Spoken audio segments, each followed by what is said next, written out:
Alors dans cette exposition, les visiteurs vont découvrir la période romaine de Caravage, qui court à peu près de son arrivée dans la ville depuis Milan. Il arrive de Milan sans doute à l'automne 92, 1593, et jusqu'à son départ précipité de Rome en 1606, à la suite du meurtre de Ranuccio Tommasoni, à l'issue d'une bagarre.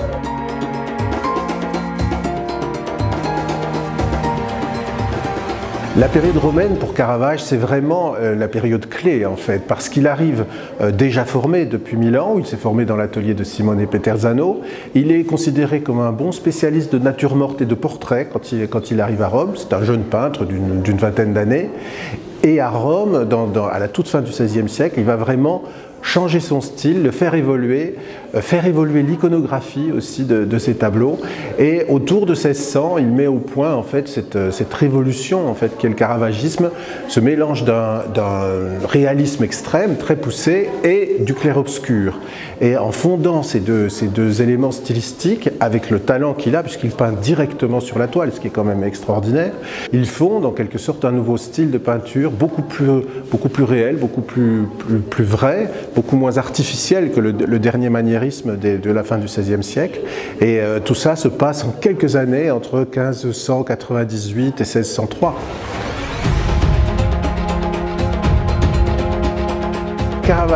Caravage à Rome, c'est tout un réseau d'amis, bien sûr, d'assistants, comme sans doute Bartolomeo Manfredi, par exemple, qui a sans doute été son élève, Cecco del Caravaggio, comme son nom l'indique, le François Francesco de Caravage, un réseau d'amis et aussi un solide réseau d'ennemis, puisqu'il semble quand même que le caractère de Caravage a été très ombrageux, il est très querelleur, on le voit à travers les différents procès qu'il a eu, ou les comparutions devant des juges, et donc il a des ennemis vraiment très déclarés, comme Baglione par exemple, ou Borgiani qui est juste derrière moi ici, dont on sait qu'il disait le plus grand mal dans les rues de Rome. Il faut bien comprendre qu'au-delà des personnalités, le marché de l'art à Rome, le marché de l'art contemporain est très concurrentiel, donc tous ces artistes qui sont là par centaines s'arrachent les marchés, s'arrachent les mécènes, les commandes, et donc il peut y avoir des tensions très vives, en plus des tensions personnelles et des tensions politiques, puisque vous avez aussi un parti espagnol, un parti français, des nations en fait, on disait la nation flamande ou la nation bourguignonne. Ce sont tout un jeu d'intérêts et d'influences très difficile à cerner aujourd'hui, mais qui est très fort en fait à cette époque.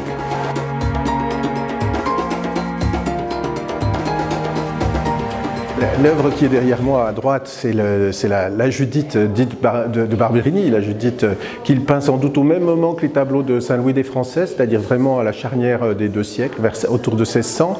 Et nous avons souhaité ouvrir cette exposition avec ce chef-d'œuvre, même si on ne respecte pas tout à fait la chronologie avec la salle 2, parce que c'est sans doute le premier grand chef-d'œuvre caravagesque de Caravage, cette violence qui va faire sa réputation, une violence dans la peinture jamais exprimée avec autant je dirais, une peinture très directe, enfin une peinture extrêmement coup de poing dans le clair-obscur. C'est vraiment peut-être la dernière de ces peintures peintes pour des collectionneurs au sens tableau mythologique ou biblique, peinte pour des particuliers, et c'est évidemment la première œuvre coup de poing de cette nouvelle artiste qui a émergé à cette époque-là.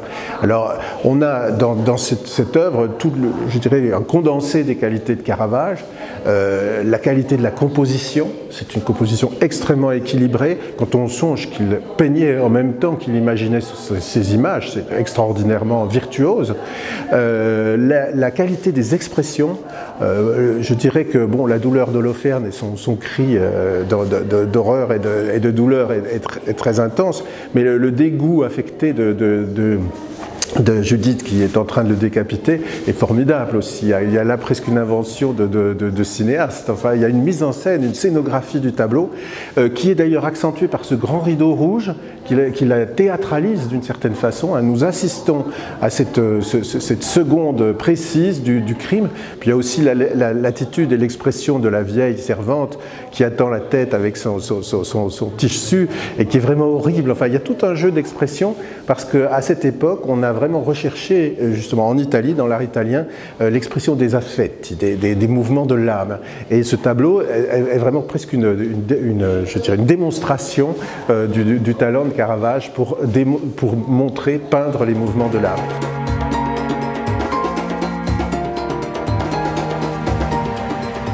Alors à côté, on a accroché cette très belle toile d'Orazio Borgiani. Borgiani, c'est un peintre extrêmement intéressant qui travaille entre l'Italie et l'Espagne à cette époque, et qui, comme tous ses contemporains, est quasiment obligé d'adopter le style de Caravage, parce que le style de Caravage a immédiatement démodé tout ce qui se faisait avant. Donc que ce soit ses amis ou ses ennemis, ils ont dû tous adopter ce nouveau langage ténébriste, luministe, extrêmement fort, et puis cette violence qui était à la mode aussi, si vous voulez. Il y a quand même des phénomènes de mode autour du caravagisme. Et il peint ici donc un David et Goliath en pleine action, justement, d'ailleurs en trichant un peu sur le texte de la Bible, puisque normalement Goliath est décapité après être mort. Là, non, au contraire, comme dans le tableau de Caravage, on ne nous épargne rien du sang, du cri, de la violence de la scène. Mais là où, avec une très belle et très habile composition, hein, où les deux personnages sont en quelque sorte resserrés dans le cadre, mais il y a quelque chose d'un peu superficiel, il y a quelque chose d'un petit peu, je dirais, un peu trop hollywoodien dans ce tableau par rapport à l'intensité dramatique du tableau de Caravage qui, en quelque sorte, synthétise vraiment ces éléments. Et c'est une tendance qu'il aura de plus en plus forte dans sa carrière, à faire les choses les plus simples possibles, les plus directes. Et on le voit à la toute fin de l'exposition dans les Pèlerins d'Emmaüs de la Brera. Alors l'accueil de Caravage, il est plutôt très bon à Rome, puisqu'il a assez vite des grands collectionneurs qui s'intéressent à lui. Il faut dire que son talent de peintre est tel que même ces sujets qui sont quand même un peu à la mode, hein, ces sujets des héroïnes de la Bible ou des héros de l'Antiquité, qui sont quand même dans la tradition de la Renaissance, même s'ils sont représentés avec une grande violence, un côté beaucoup plus direct qu'avant, le Caravage se fait quand même des amis, heureusement, parmi les grands princes de l'Église ou des grands princes romains qui collectionnent les tableaux, et il met à peu près 3 à 4 ans pour devenir très célèbre sur la scène artistique romaine, d'abord avec ses natures mortes qu'il peint pour le Cavalier d'Arpin, dans le plus grand atelier de Rome à cette époque, puis ses portraits qui font aussi sa réputation, et enfin ses scènes de genre comme la Diseuse de Bonaventure ou autres, qui sont des sujets banal, des sujets qui existaient avant lui, mais qu'il promeut à un format de collection, c'est-à-dire dans des tableaux de quadrillerie, des tableaux qui ont un format ambitieux et qu'on peut présenter et commenter. C'est une activité très importante pour les amateurs, les historiens de l'art et les contemporains de commenter les tableaux, de les regarder avec con la parola.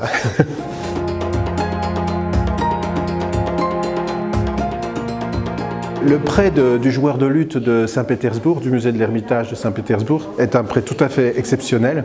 C'est un tableau qui sort rarement du musée russe, il est déjà sorti avant, mais c'est la première fois qu'on le montre en Europe occidentale après sa restauration. Sa restauration a été terminée l'année dernière. C'est un tableau éblouissant qui représente justement cette première manière de Caravage. C'est ce qui a fait sa gloire en arrivant à Rome. Ces tableaux de nature morte, bon, on a un bouquet extraordinaire dans ce vase et cette nature morte de fruits au premier plan. C'est vraiment sa marque de fabrique. Et Bellori rapporte que le Caravage dit « la nature m'a suffisamment pourvu de maître », c'est-à-dire qu'il peint vraiment d'après nature. Le sujet, lui, il est plutôt littéraire. C'est d'ailleurs la pièce de musique que le joueur de luth a devant les yeux est une pièce réelle. Enfin, ça doit correspondre à un événement qui avait eu lieu dans le palais où le Caravage a peint ce tableau. Mais on a ici tous les éléments de son style, c'est-à-dire un style très réaliste et quand même extrêmement harmonieux, encore avec une peinture très claire. Là, on est autour de 1595. Il n'a pas encore fait cette révolution stylistique qui va faire sa gloire mondiale, si je puis dire. Mais en tout cas, c'est avec ces tableaux peints pour des collectionneurs qu'il rencontre le succès. Il a des suiveurs, notamment par exemple Cavarozzi, dont nous présentons deux tableaux directement influencés par celui-ci, les deux bergers au violon et puis cette extraordinaire nature morte qui a été découverte récemment sur le marché. Et puis d'autres thèmes musicaux, je dirais c'est un peu des thèmes à la mode. D'ailleurs, les grands mécènes de cette époque, les cardinaux Giustiniani, Del Monte et autres, non seulement financent des peintres, mais aussi entretiennent souvent des cantoriers, font jouer des concerts chez eux et même collectionnent les instruments de musique. Donc c'est un contexte artistique qui est important de comprendre. En fait, c'est un tout dans ces grands palais romains de l'époque.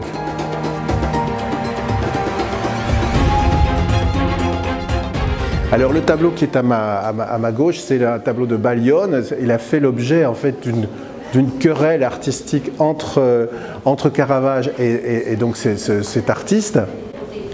Querelle artistique qui aboutira en 1603 à un célèbre procès.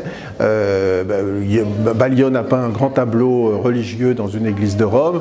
Le Caravage et Gentileschi s'en moquent dans un poème satirique extrêmement virulent. Et Baglione porte plainte. Alors Caravage se retrouve devant les juges. Et c'est très intéressant parce que c'est un des documents qui nous donne le plus son caractère. On le voit répondre, il y a les minutes du procès qui sont conservées. Donc on le voit répondre avec arrogance au juge. On sent son caractère. C'est un gars qui ne se laisse pas faire. Il a des protecteurs extrêmement haut placés. Et ce Baglione qui lui fait un procès comme ça, il va pratiquement de nouveau le traîner dans la boue pendant le procès. Ça ne lui réussit pas parce qu'il est condamné à la prison quand même. Et c'est l'ambassadeur de France, Philippe de Béthune, qui le fera sortir au bout d'un mois de prison de la geôle de Tordinone. Mais c'est un document très intéressant. Et puis ça relate que ces querelles d'artistes qui sont à la fois des querelles artistiques, sur l'iconographie notamment, alors là c'était est-ce que l'amour doit être nu, est-ce qu'il doit être en armure, est-ce qu'il doit être grand, est-ce qu'il doit être petit.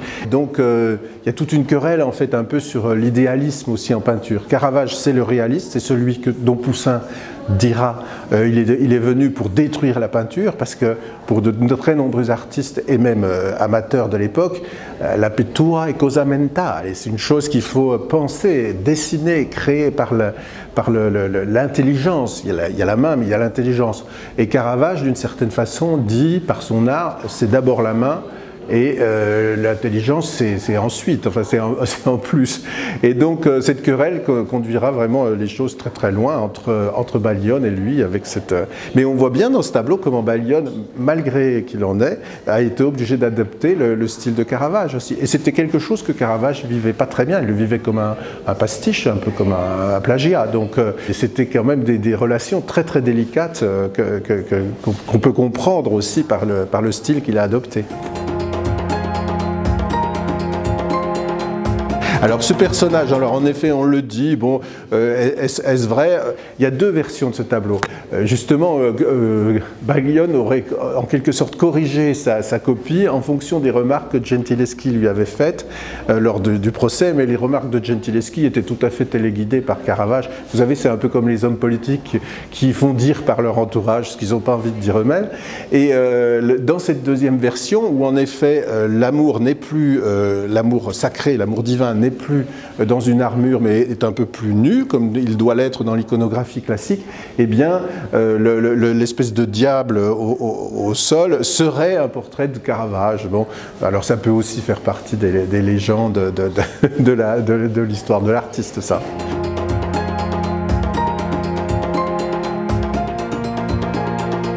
Le Saint Jean-Baptiste qui est à côté de moi est vraiment absolument un concentré, lui aussi, des qualités de Caravage, en tout cas de ce qui a fait son succès et sa gloire, j'allais dire presque universelle. C'est un Saint Jean-Baptiste, alors déjà même l'iconographie on peut la discuter, puisque Saint Jean-Baptiste d'habitude est plutôt représenté avec un agneau, ici il est représenté avec un bélier qui le fait presque ressembler à Isaac, enfin il y a une possible polysémie du tableau. La figure est grandeur nature puisqu'elle est peinte directement dal natural et sur modèle. Comme on peut le voir, le sein est en quelque sorte compressé le jeune adolescent est compressé dans son format. Il semble presque vouloir sortir du cadre qui le contraint. La peinture de Caravage, c'est une peinture très, très directe, on l'a dit, mais c'est aussi une peinture très savante. Ici, par exemple, il a fait adopter à son modèle la pose d'un Ignudo de Michel-Ange, de la Sixtine. Donc, les contemporains, tout le monde connaît ce chef-d'œuvre de Michel-Ange au Vatican, et donc c'est une peinture savante aussi, d'une certaine façon. Une peinture qui, d'ailleurs, met en abîme ses modèles. C'est un hommage à Michel-Ange ou est-ce que c'est une critique savoureuse de Michel-Ange? On ne le sait trop. En tout cas, c'est un tableau extraordinairement provoquant et sensuel. Ce jeune adolescent nu qui ne cache rien de sa nudité, d'ailleurs il n'y a pas de voile de pudeur ni quoi que ce soit, et qui embrasse véritablement ce bélier qui est presque un signe de la virilité. Il y a quelque chose d'extrêmement troublant, de très sensuel dans le tableau. Beaucoup de commentateurs ont d'ailleurs appliqué, en quelque sorte, ont projeté sur Caravage des goûts ou des sentiments qui étaient sans doute plutôt ceux de ses commanditaires que les siens, qu'on ne connaît pas. On connaît très peu de choses sur la vie privée de Caravage, si ce n'est qu'il vivait avec des prostituées et qu'il a eu plusieurs problèmes avec des concurrents à propos de femmes. Donc ces tableaux extrêmement ambigus comme l'amour profane de Berlin ou celui-ci sont plutôt à relier au goût de ses commanditaires.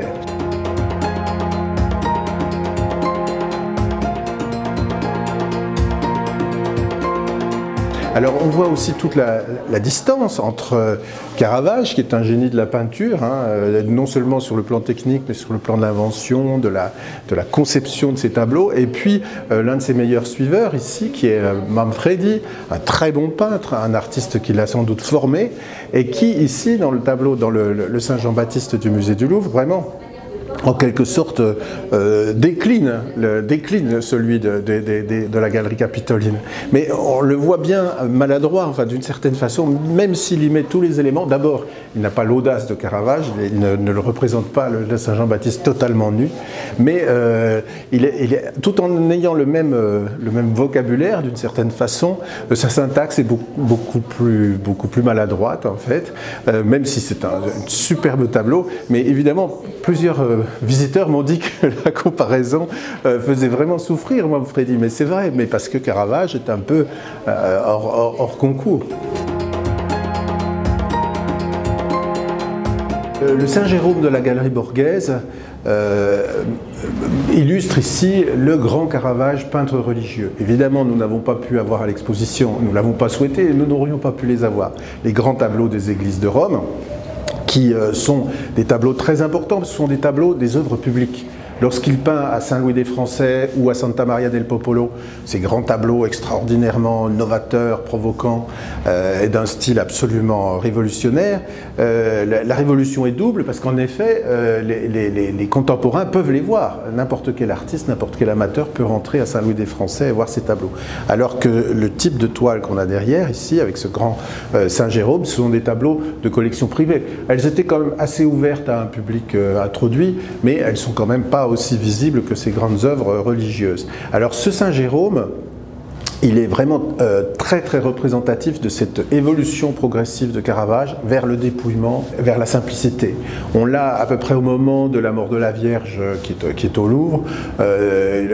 Caravage peintre religieux, c'est un Caravage qui évite, qui élimine les détails, qui va à l'essentiel et qui recherche surtout l'émotion directe, un peu comme il avait avec la Judith cherché l'émotion, je dirais le dégoût du spectateur. Ici, dans ces tableaux qu'il peint pour des amateurs ou pour des églises, il va rechercher l'expression profonde d'une certaine foi, qui est la foi des gens de son époque, de la contre-réforme post-tridentine, et dont il est un des représentants vraiment incontournables. Le Caravage avait un oncle prêtre, il avait un frère prêtre, il a sans doute grandi dans une atmosphère très religieuse, notamment à Milan et en Lombardie, où le rôle de Carlo Borromeo, puis du cardinal Federico Borromeo, a été très important pour l'introduction, la faire l'affermissement de la contre-réforme. Et il est évident que même s'il n'a pas toujours été compris par ses commanditaires, puisque par exemple la mort de la Vierge est refusée par les commanditaires, et il est quand même un des peintres à l'expression religieuse la plus universelle, et c'est sans doute ce qui passe encore aussi beaucoup aujourd'hui.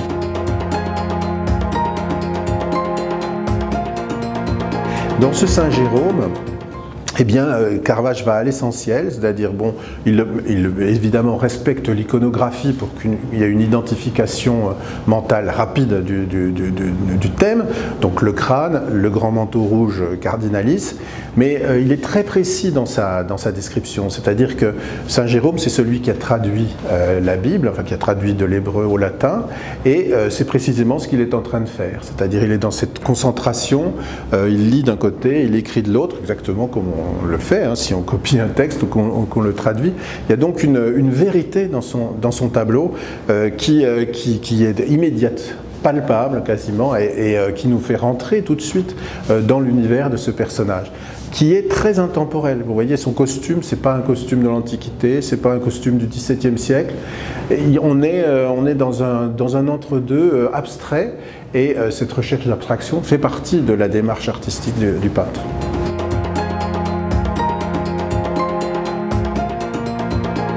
Lecce Homo que nous a prêté le musée de Gênes aurait fait partie d'un concours, dit concours Massimi, entre plusieurs artistes donc, qui sont mis en concurrence en quelque sorte par un Monsignor, et sur le thème de Lecce Homo, que nous avons d'ailleurs installé dans une salle consacrée à la Passion du Christ. Et ce qui est très intéressant, ici nous présentons, ce qui est une chance, un des deux tableaux qui aurait donc concouru contre Caravage, c'est ce superbe Ecce Homo de Cigoli, un peintre de Florence, tableau habituellement accroché au Palazzo Pitti à Florence, et qui vous montre toute la distance, en fait, toute la modernité de Caravage par rapport à un peintre très classique, extrêmement académique, qui est formé vraiment à l'art du dessin, je dirais dans la grande tradition de la Renaissance, ça c'est la fin de la Renaissance, et un artiste révolutionnaire, novateur comme Caravage, à un tel point d'ailleurs que ce tableau de Caravage a été souvent discuté par les spécialistes. Je dirais qu'il y a à peu près la moitié des spécialistes qui le considèrent comme un de ses chefs-d'œuvre, et l'autre moitié qui disent c'est pas de Caravage. Il y a pas mal de questions d'attribution autour de Caravage, on va le voir dans la dernière salle. Je ferai plutôt partie des partisans. Je pense que les grands peintres peuvent changer de style, ils peuvent changer disons de veine, ils ont toute l'attitude en fait pour faire des expériences artistiques, aller dans des voies qu'ils n'ont pas l'habitude d'emprunter. Aussi on pense à Picasso par exemple, qui n'a fait que changer de style pratiquement toute sa carrière. Après tout, on peut bien permettre à Caravage aussi quelques écarts par rapport à son évolution personnelle. Moi je crois dans ce tableau parce que c'est un tableau très curieux qui nous interpelle immédiatement avec ce personnage de Ponce-Pilate, qui est finalement une sorte d'Allemand du XVIe siècle, représenté en fait comme un protestant. C'est très intéressant. Si on resitue vraiment ce tableau, si c'est bien le tableau du concours organisé par un cardinal, alors on peut comprendre aussi l'intention à la fois satirique et religieuse qu'il y a derrière ce personnage. Et puis il y a cette figure du Christ extrêmement émouvante, très très belle, ce choix d'un tout jeune homme. Le Christ n'a pas 33 ans ici, c'est presque un adolescent encore, il a 18 ou 20 ans. Or cette espèce de liberté qu'il a, Caravage, souvent par rapport à son iconographie, c'est-à-dire une iconographie qu'il met au service de l'émotion. Et là l'émotion est très intense, ce jeune homme humilié, les yeux baissés, on imagine qu'aucun peintre de son époque n'a pu avoir cette audace d'invention, ce sens absolument génial de la poésie dans la peinture.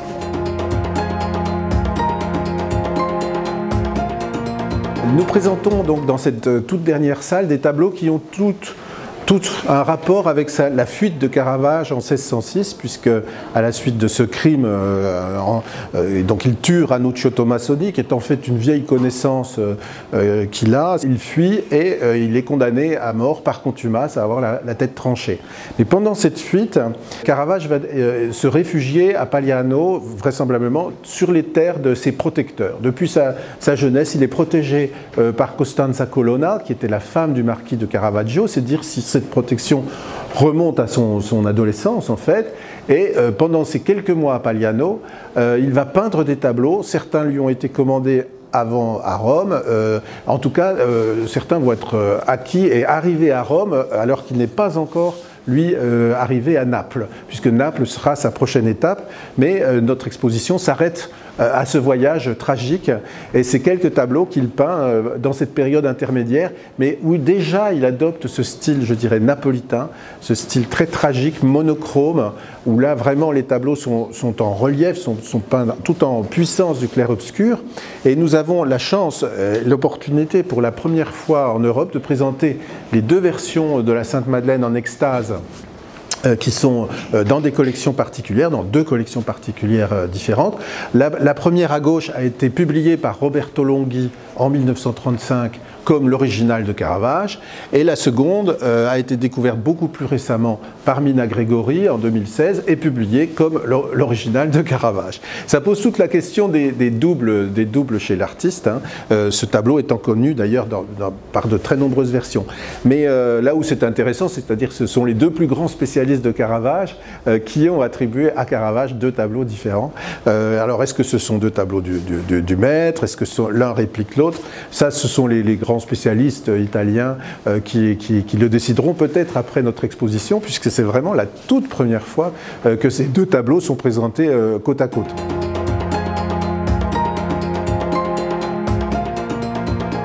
Enfin, dans cette salle, nous présentons un extraordinaire souper à Emmaüs.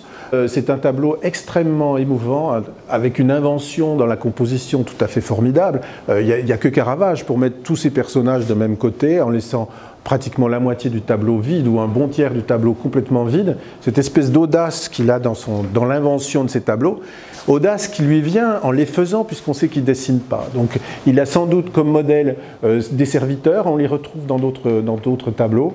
Le Christ, lui, c'est un modèle particulier. C'est le moment justement de la reconnaissance par les pèlerins d'Emmaüs du Christ comme Christ. Et ils sont évidemment stupéfaits parce que ce qu'ils voient, c'est un fantôme. Le Christ est mort 3 jours avant. Ils ont cheminé avec lui jusqu'à cette maison où il l'accueille, mais ils le reconnaissent seulement au moment où il bénit le pain. Donc encore une fois, la lecture de l'iconographie du tableau est très simple.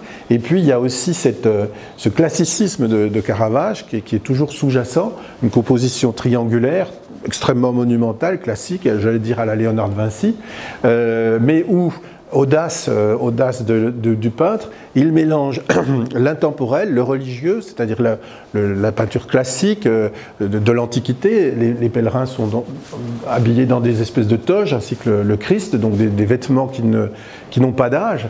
Et en revanche, les deux serviteurs sont des personnages du XVIIe siècle. Ce sont des Romains de l'époque, ce sont peut-être même les propres serviteurs de Caravage. Et ainsi, Caravage nous fait participer ses contemporains à la scène religieuse. Ce que beaucoup d'ailleurs d'autorités religieuses de son époque lui ont reproché. On lui reprochait de désacraliser la peinture sacrée. Alors que lui, son idée, c'était au contraire de faire monter le quotidien, les gens de son époque, les chrétiens de son époque, dans l'iconographie religieuse. Et ce tableau, c'est vraiment ça. C'est-à-dire qu'il y a cette imbrication des deux univers dans une iconographie qui est vraiment renouvelée par rapport au XVIe siècle. C'est aussi ça la grande révolution de Caravage.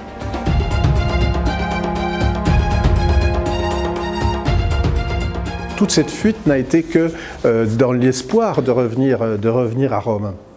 Donc il part déjà à Naples, où là il va recevoir des grandes commandes. Il a en quelque sorte précédé sa réputation dans les différents endroits où il est allé, parce que évidemment les autorités religieuses qui, à Naples, ou à Malte, ou en Sicile, lui commandent des tableaux religieux très importants.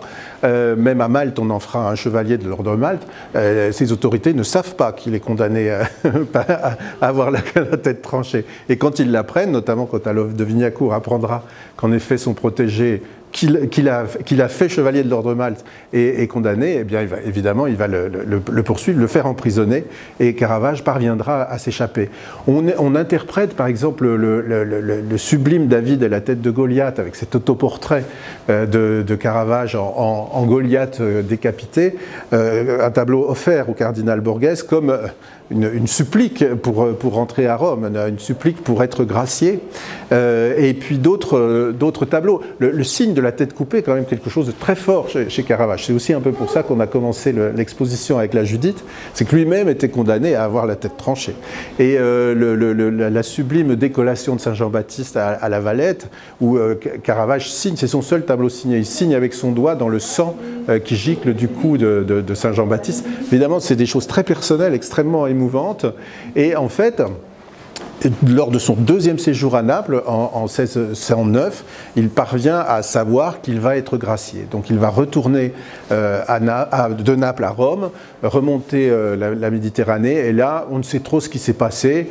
Je crois assez peu au staphylocoque doré. Enfin, en tout cas, il meurt dans ce petit port tout près de Rome, à Porto Ercole. Les tableaux qu'il a avec lui disparaissent, partent sur une barque. Enfin, il est furieux, il n'arrive pas à récupérer ces tableaux, et il meurt dans des circonstances, disons, inconnues, beaucoup disent troubles, on n'en sait rien en fait. Il est mort peut-être tout simplement de la malaria ou d'autres choses, on ne le saura sans doute jamais, puisque les os qui sont identifiés comme étant les siens ne sont certainement pas les siens. Donc il n'est jamais rentré à Rome, et l'histoire se termine comme ça, très tragiquement aussi, sur cette plage en 1610.